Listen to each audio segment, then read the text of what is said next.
할렐루야. 네. 오늘 추수감사주일 예배로 드리고 있습니다. 많은 분들이 새로 오셨고요. 지금 여러분들 교회를 대신해서 제가 감사드리고 환영한다는 말씀 꼭 전해드리고 싶습니다. 감사주일을 맞아서 오신 여러분들 하나님께서 복을 내려주시고 그리고 꼭 필요한 말씀으로 함께 하실 줄로 믿습니다. 그 바라기는 오늘 예배를 통해서 우리 삶 속에 감사의 고백이 끊이지 않고 넘쳐나시는 귀한 시간 되시기를 주의 이름으로 축원합니다. 오늘 저는 본 말씀 통해서 어떻게 살 것인가 라는 제목으로 하나님 말씀 전하려고 합니다. 여러분 혹시 이런 생각 해보셨는지 모르겠어요. 나는 누군가? 나는 누군가? 이런 질문들을 사실 우리 인생은 사실 다 하는다고 볼 수 있어요. 그리고 이런 대답에 대해, 이런 질문에 대해서 사실 대답하지 잘 못하는 것이 사실 인생입니다. 그래서 내가 누구인지, 내가 어디서 와서 왜 살고 어디로 가는지 사실 이런 것들에 대해서 끊임없이 고민하는 것이 바로 인생인 줄로 압니다.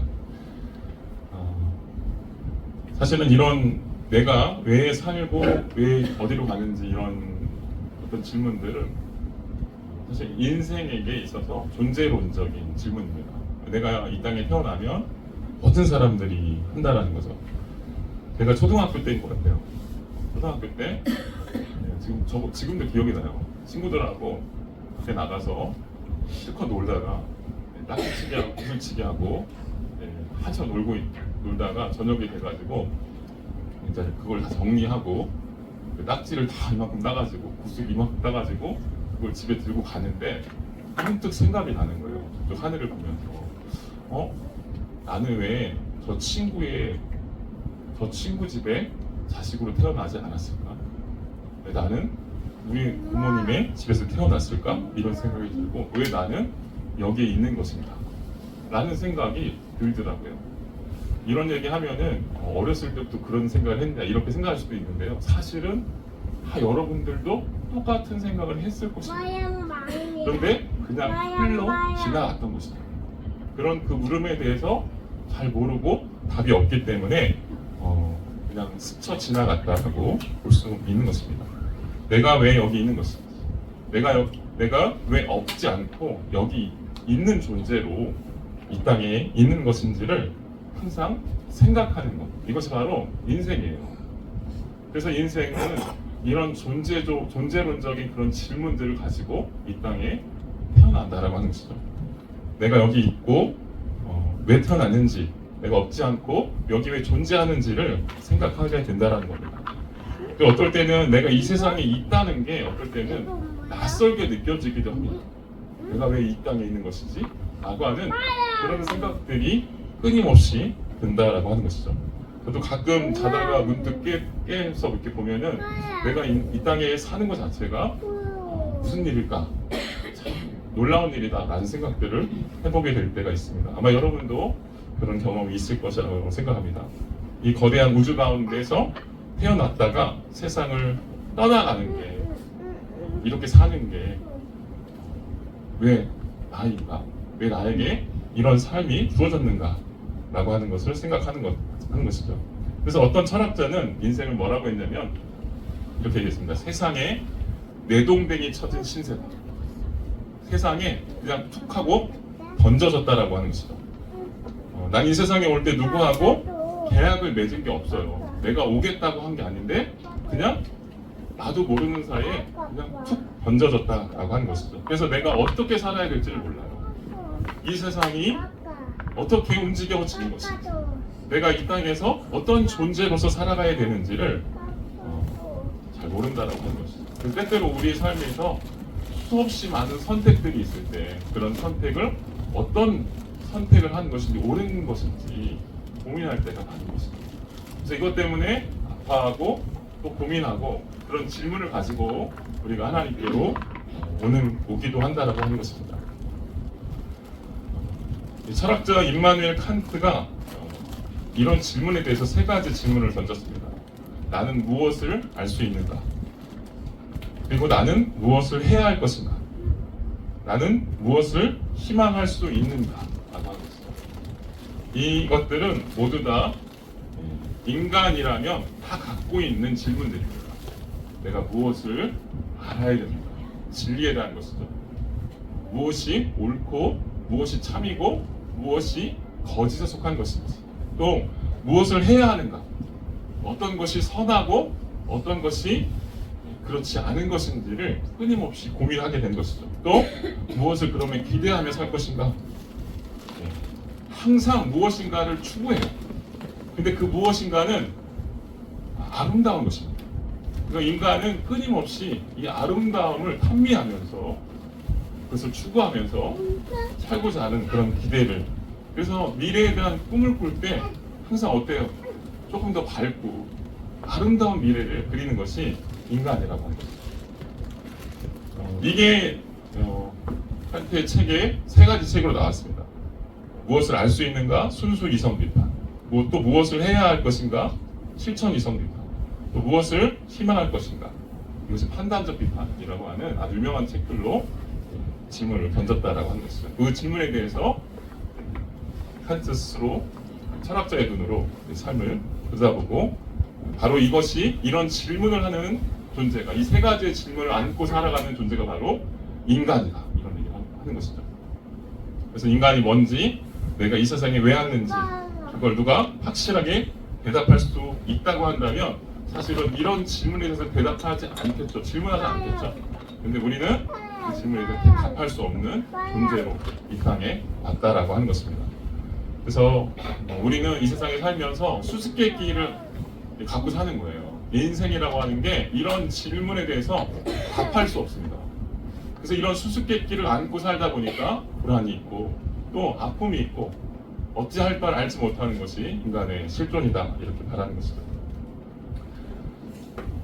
그러면 이런 질문을 안고 있다 보니까 사람들이 결국은 찾게 되는 거 있습니다. 그게 뭘까요? 다른 사람들은 어떻게 할까? 다른 사람들은 도대체 어떻게 하면 살아갈까? 라고 하는 생각들을 하죠. 아주 유명한 그 책이 있습니다. 여러분들이 유명하다고 말할 수는 모르실 수 있으니까 유명하진 않다고 얘기하겠습니다. 유시민의 어떻게 살 것인가. 유시민 작가는 예전에 정치인이기도 했지만 지금은 작가로 많이 알려져 있습니다. 책을 잘 써요. 얼마나 책을 잘 쓰는지, 책을 냈다 하면 1등입니다.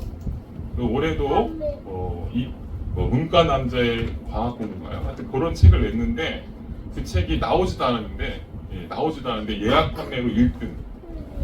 나오고 나서 18줄 동안 1등 했습니다. 문과 남자가 이과 과학에 대한 이야기를 하는데도 사람들이 그 정도로 좋아한다는 얘기는 뭐냐면 아주 이름값을 하는 작가라고 할 수 있는 것이죠. 그 사람에 대한 어떤 생각들을 많은 사람들이 기대고 있다는 거예요. 그 사람이 뭐라고 말하는지를 쳐다본다는 것이죠. 그리고 우리가 지금 말씀드렸던 것처럼 인생을 어떻게 살아야 되는지에 대한 그런 고민을 가지고 이런 책들을 찾아본다라고 하는 것이죠. 유시민이 어떻게 살 것인가라고 하는 책을 쓰면서 이렇게 말했습니다. 인생이 뭐냐? 이 책을 요약해봤어요. 딱 이렇게 요약합니다. 행복한 삶을 추구하라. 그리고 내가 하고 싶은 거 해라. 현재를 즐겨라. 그리고 행복한 삶을 위해서 본성대로 해라. 이런 얘기를 해요. 여기 이 책이 쭉 보니까 4장으로 구성되어 있더라고요. 제가 자세히 설명 못 드리는데 4장 중에서 가장 첫 번째, 두 번째 장이 가장 본질적인 물음을 답하고 있어요. 그래서 첫 번째가 뭐냐면 어떻게 살 것인가, 두 번째 장은 어떻게 죽을 것인가, 이런 얘기를 합니다. 어떻게 살 것인가에 대한 이야기를 하면서 지금 말씀드렸던 행복한 삶을 추구해라. 자기 하고 싶은 거, 자기가 좋아하는 거, 그리고 그 좋아하는 삶들을 힘들더라도 즐겁게 하며 행복하게 살 수 있다, 이런 얘기를 합니다. 또 죽음이라고 하는 걸 얘기하면서도 이거 인문학자의 시선이에요. 인문학자, 이 시대를 살아가고 있는 이 시대의 사람들이 가장 많이 좋아하는 그런 사람들이 기대고 있는 사람의 시선인데요. 그 죽음을 뭐라고 하냐면 죽음은 이렇게 얘기해요. 잊혀지는 것이다. 죽음 이후에 아무것도 없다는 것이에요. 아무것도 없고 죽음은 그냥 잊혀지는 것이니까 이 죽음이 두렵지 않으려면 좋은 추억을 많이 쌓으래요. 많이 쌓고 살면 그 삶이 가치가 있는 삶이 될 것이다. 이런 얘기를 하는 것이죠. 저는 이 말에 동의하지 않습니다. 성경이 이렇게 말하지 않기 때문이죠.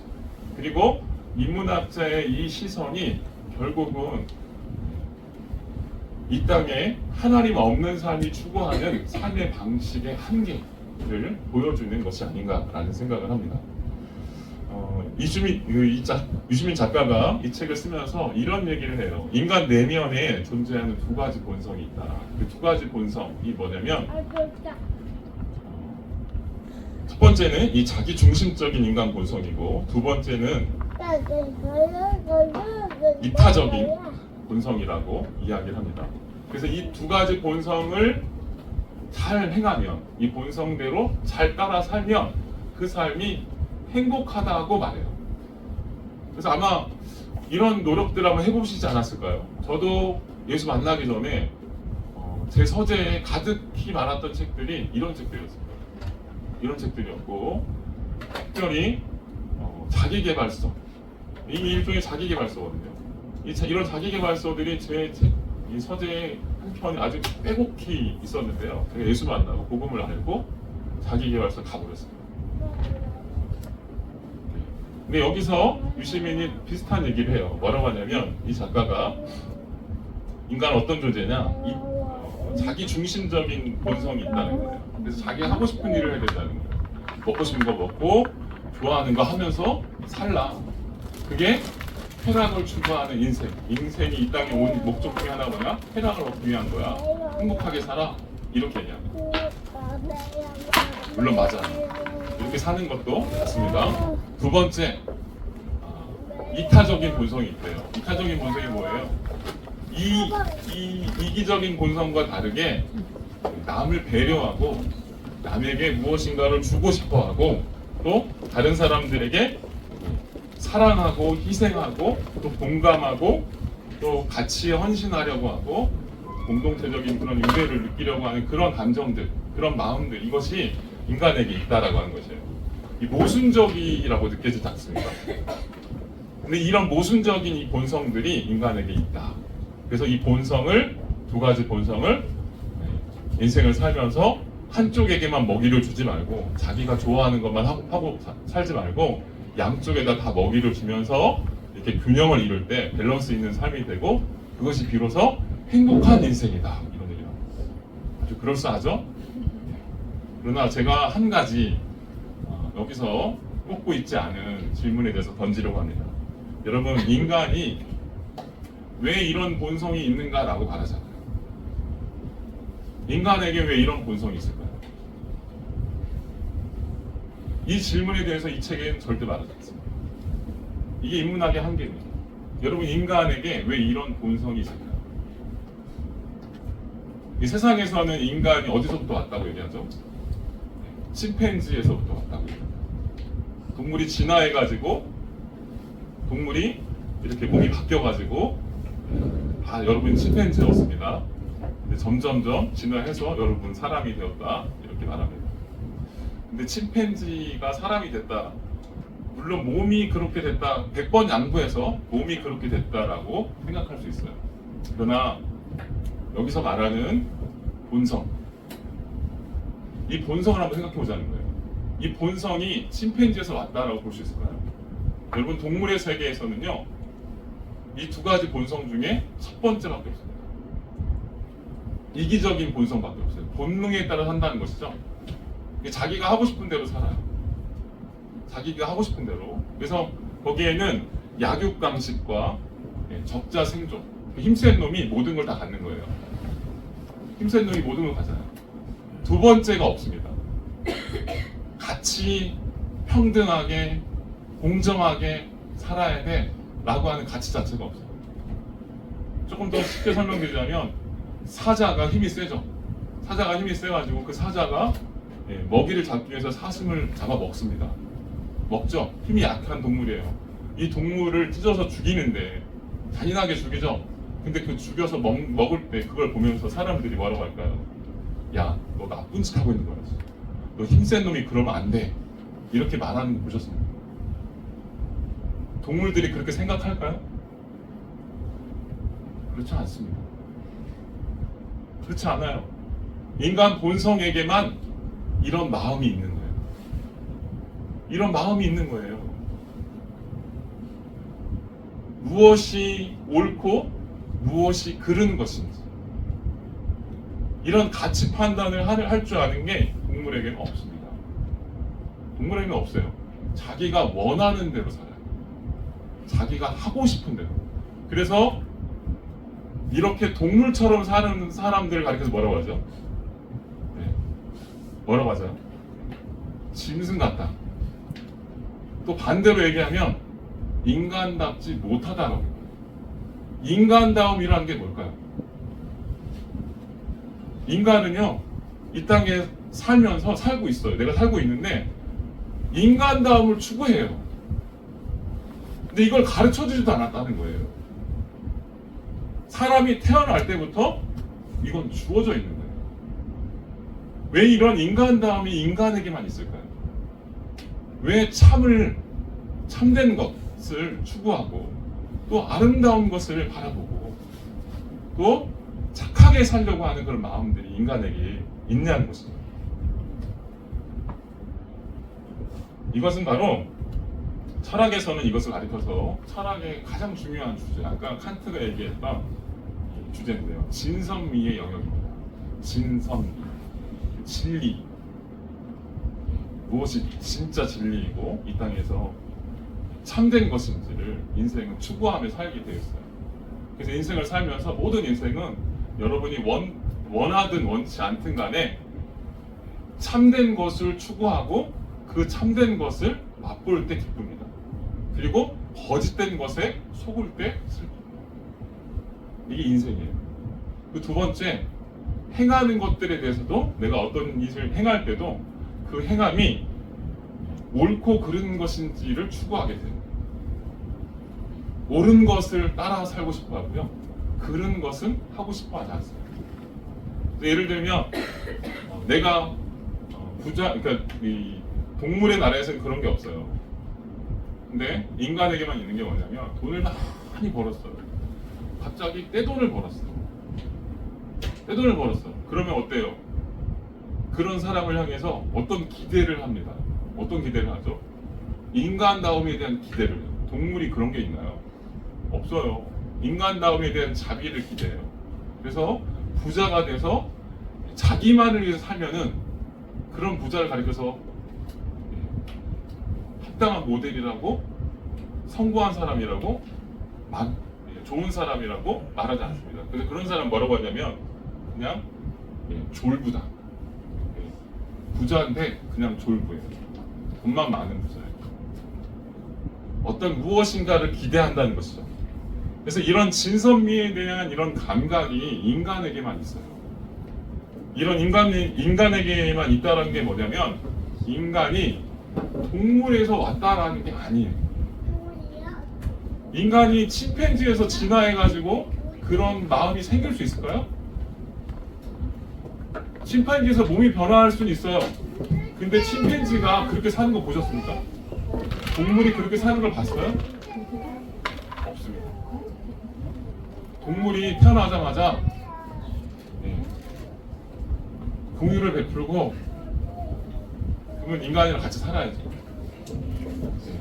진화돼서 그렇게 말할 수 없다라고 한 것이죠. 성경은 이런 인간 존재에 대한 이야기를 하는 책이에요. 그리고 인간이 이런 존재에 대한 질문을 가질 때 그것에 대해서 답해주는 책이 바로 성경이라고 할 수 있습니다. 그래서 오늘 여러분 같이 살펴볼 말씀은 에베소서 5장 15절, 16절 말씀인데요. 이 성경에 보면 하나님께서 이렇게 얘기하십니다. 지혜로운 인생을 살아라. 지혜로운 인생. 한마디로 지혜로운 인생이 있고 어리석은 인생이 있다. 이렇게 말하고 있습니다. 그리고 그 지혜를 추구하며 살라고 말하고 있습니다. 에베소서 5장 15절, 16절에 보시면 제가 지금 계속 말씀드렸던 그런 주제들이 여기 다 들어가 있습니다. 어떻게 행할 것인지, 그죠? 사람은 이 땅에 태어나서 무엇을 알고 싶어 하는지, 또 무엇을 해야 할 것인지를 계속 고민하는 그런 존재다 말씀드렸어요. 근데 어리석은 사람들, 또 지혜로운 사람들이 있다는 거예요. 이 땅에 살면서, 인생을 살면서 두 가지 부류로 나눠집니다. 이 땅에 존재하는 모든 인생이 어리석은 사람과 지혜로운 사람으로 나눠집니다. 근데 그것은 어떻게 가능한 것이냐? 그것을 설명하면서 이렇게 얘기했어요. 뭐라고 했냐면, 빨간색에 보시면 어리석은 사람들이고 파란색이 지혜로운 사람들에 대한 구절로 제가 표기를 해놨습니다. 어리석은 사람들은 지각 없는 사람들이다. 뭘 알지도 못하는 사람들이다. 그래서 하나님에 대해서 저희가 계속 하나님이 어떤 분인지를 계속 공부하고 있죠. 하나님에 대한 지식이 우리 안에 바로 정립이 되잖아요. 지각 없는 삶을 살 수 없습니다. 인생이 하나님께로부터 왔다라고 하는 것을 알게 되면 인생이 어떠한 존재로 이 땅에 부름받았는지를 알 수 있게 되는 거죠.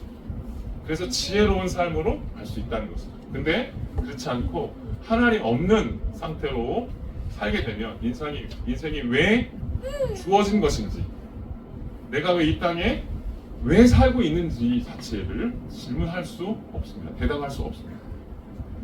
그 지각 없는 사람들이다 말하고 있어요. 그 지각 없는 사람의 반대가 뭐냐면, 그 파란색의 주의 뜻이 무엇인지 분별해라 이렇게 있어요. 그 주의 뜻, 지혜 있는 사람은요, 주님의 뜻이 무엇인지를 항상 생각하는 거예요. 여러분, 인생은 제가 말씀드렸잖아요. 인생이 왜 주어졌는지를 바르게 얘기하는 책은요, 성경밖에 없습니다. 제가 모순이 많은 경전들을 다 봤어요. 불교에서도 말하지 않습니다. 그냥 똑같아요. 아까 지금 말씀드린 대로 현재를 즐겁게 살라는 말만 해요. 인생이 왜 존재하는지에서 말하지 않습니다. 근데 성경은 거기에 답을 주고 있어요. 그래서 어떻게 사는 것이 지혜로운 것이냐? 주의 뜻을 분별하며 살라는 거예요. 주의 뜻을 어떻게 분별해요? 하나님을 알아가는 거예요. 하나님을 알아가면 하나님께서 우리를 얼마나 사랑하시는 존재로 나를 불렀는지를 알게 됩니다. 그럼 자연스럽게 지혜로운 인생을 살게 되는 거예요. 또한 술에 취하지 마십시오. 이렇게 해요. 술에 취한다는 게 뭘까요? 그냥 단순히 여기서는 술을 이야기하는, 문자적인 술을 의미하는 게 아닙니다. 술이라는 게 뭐예요? 자기 맨정신으로 살지 않는 거예요. 다시 얘기하면 자기 정신으로 살지 않고 이 세속적인 힘에 의지하는 거예요. 여러분, 술을 마시면 힘이 있습니다. 그죠? 술에 힘이라는 게 있어요.